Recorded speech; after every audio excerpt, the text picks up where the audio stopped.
যেখানে শহরের কোলাহল থেমে যায়, সেখানে শুরু হয় কলমাকান্দার আসল গল্প। এই পাহাড় শুধু একটা দৃশ্য না, এটা জীবনের একটা পাঠ।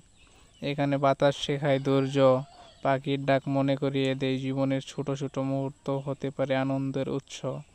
পাহাড় কখনো চিৎকার করে না, তবুও সে আমাদের অনেক কিছু বলে যায়।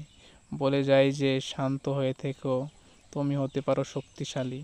ক্লান্ত মনে যখন সব কিছু থেকে পালাতে ইচ্ছা করে, তখন কলমাকান্দা বলে থেমো না, একটু বিশ্রাম নাও, আবার শুরু করো। এই নীরব প্রকৃতি অনেক সময় সেই কথা বলে দেয় যেগুলো মানুষ কখনো বলতে পারে না।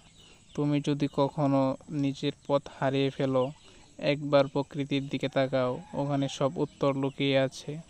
যেমন পাহাড়ে উঠতে সময় লাগে, তেমনি নিজের স্বপ্নে পৌঁছাতে সময় লাগে।